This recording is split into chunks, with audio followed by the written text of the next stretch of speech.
Van Dyke Show. Starring Dick Van Dyke.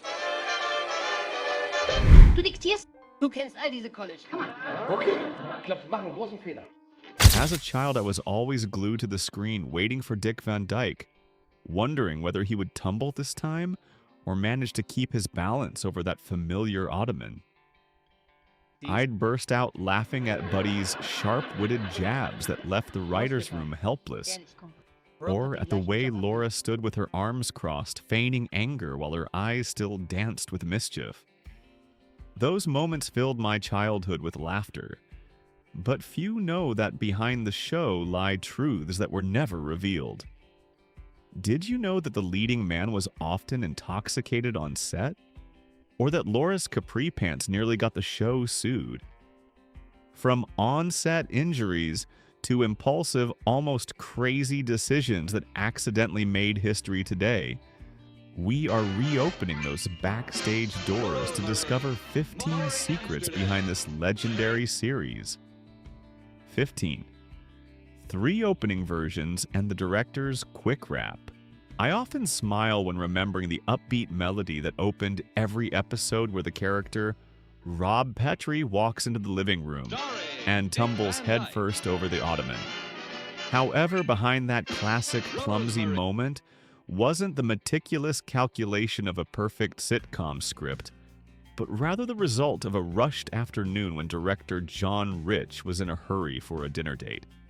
To save time, he simply asked Dick Van Dyke to try a few different moves with the furniture blocking his path. In just 4 short minutes, the crew finished filming 3 versions of Faceplant, a graceful dodge and a flustered stumble. The director's haste accidentally created a golden moment in television history when Carl Reiner decided to use all 3 takes and air them randomly each week. This turned the opening credits into a fun game of chance for the audience. Will Rob fall today or stay on his feet? Few know that an icon for an entire generation was born from a personal rush. 14. The Shadow of Addiction. Behind the radiant smile, surely you remember a Rob Petrie who always lit up the room with charm and politeness every time he appeared on the black and white screen.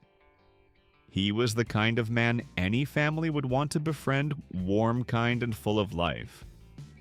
However, I was truly shocked to learn that behind that perfect image was a Dick Van Dyke struggling with severe alcoholism throughout the show's filming. The moment the director yelled, "Cut!"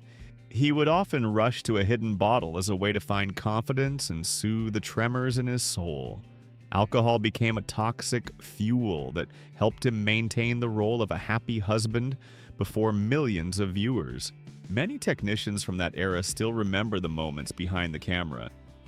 When the lights went out, Dick's radiant face was immediately replaced by a look of exhaustion and deep sorrow. The pressure of fame made his post-scene drinking habit increasingly heavy to the point where he felt he was acting through the haze of alcohol rather than genuine talent. This silent battle lasted until he decided to check himself into rehab to reclaim his true self. 13. The rear end scandal and the fight for the self. Looking back at 1960s television history, I am still amazed by the influence of a pair of tight-fitting capri pants worn by Mary Tyler Moore. At a time when the standard for a housewife was to wear billowing skirts and pearls, even while doing chores, Laura Petrie's appearance in slim-fit pants sparked a wave of fierce controversy. Major sponsors immediately called the crew in distress, complaining that the pants were too provocative and would cause viewers to focus on sensitive body parts rather than the story. The atmosphere on set was so tense that the show was nearly pulled from advertising and production in its early days.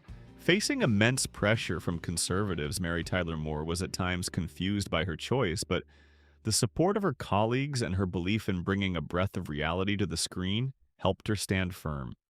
The production side had to fight tooth and nail to explain that this was exactly how modern women dressed at home, and that television needed to accept reality instead of constantly painting fake stereotypes.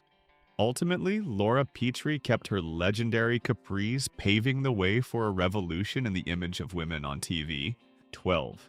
The harsh rule of 2 twin beds. If there's anything that feels strangest when rewatching old TV couples, it is the sight of Rob and Laura Petrie always sleeping in two separate twin beds despite being deeply in love. This wasn't a personal preference or an interior design trend, but the result of a strict censorship code from CBS at the time, a ban on married couples sharing a bed on television. Censors believed the image of a couple on one large mattress was too suggestive and inappropriate for the decency standards of a model American family. This separation inadvertently made their most private space feel formal and somewhat forced. The crew tried many times to break this barrier with arguments about the authenticity of married life, but they were all dismissed without hesitation. Ironically, just a few years later, these regulations suddenly became obsolete as other shows began letting actors share a bed comfortably without any pushback. 11. Gracious mistakes and the artist's grit.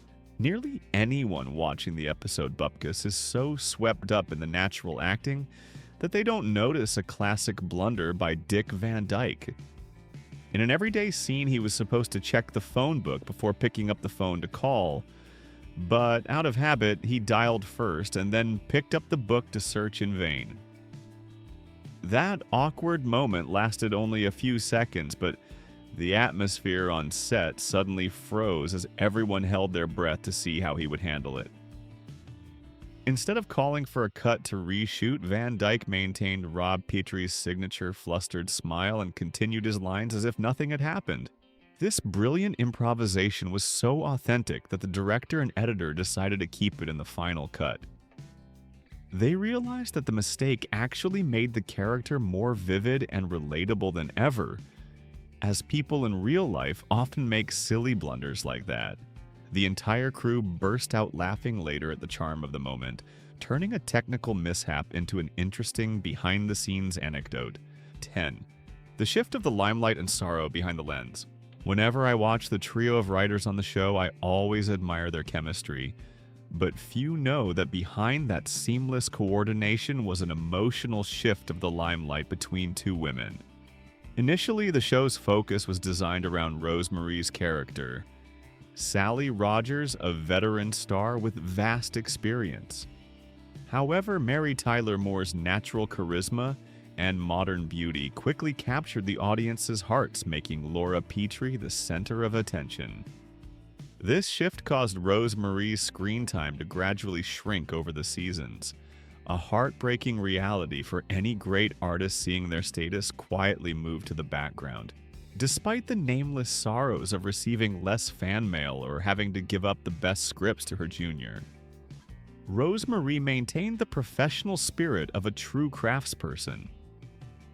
Between them, there were no fiery conflicts, as the press often fabricated, but only a silent respect for each other's talent.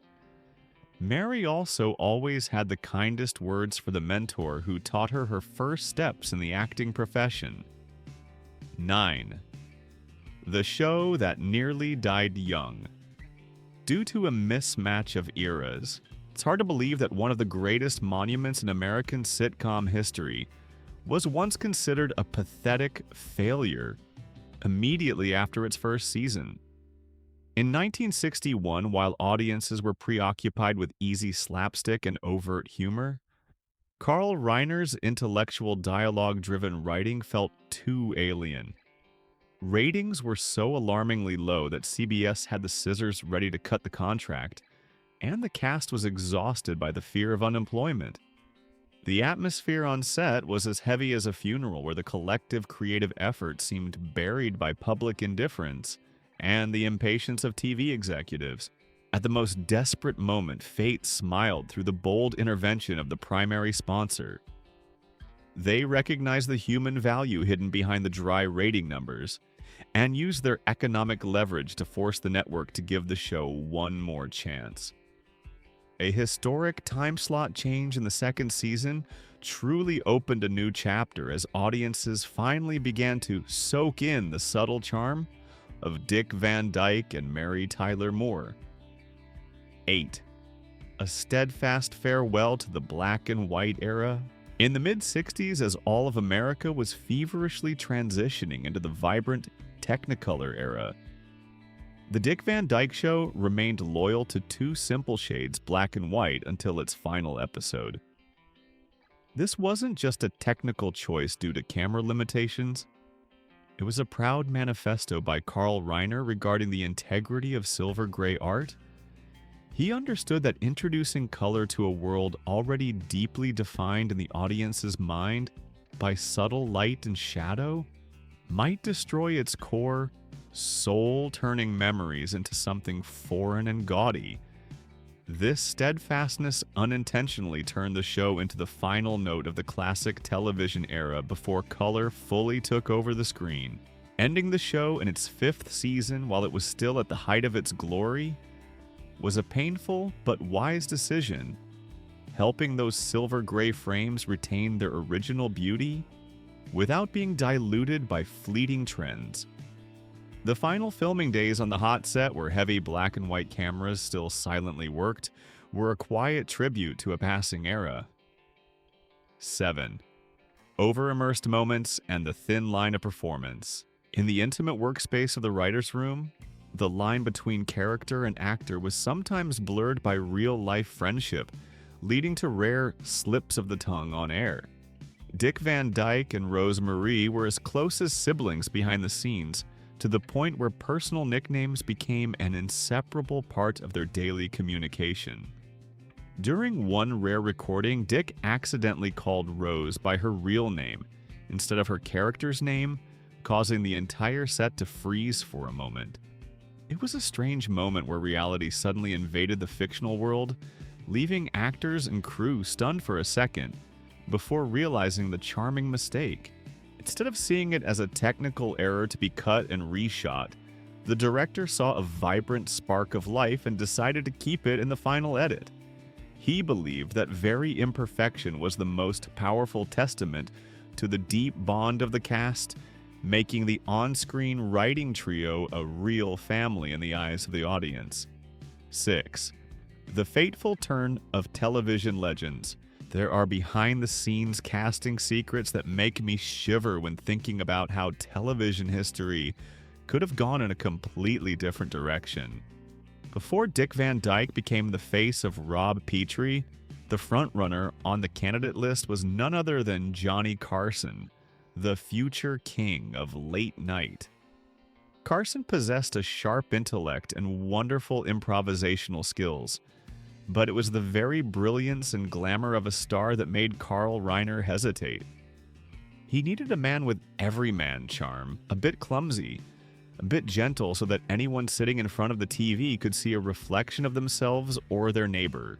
Dick Van Dyke's appearance at the audition changed everything, as he brought a brand of humor that required no effort, and a sincerity that radiated from his smallest gestures.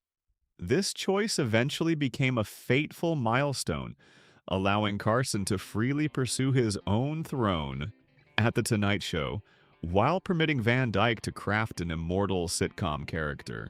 5. The forgotten lyrics of the theme song, the upbeat melody that opens the show, has become part of the lifeblood of American television memory, but few know that it originally carried a soul expressed through meaningful lyrics.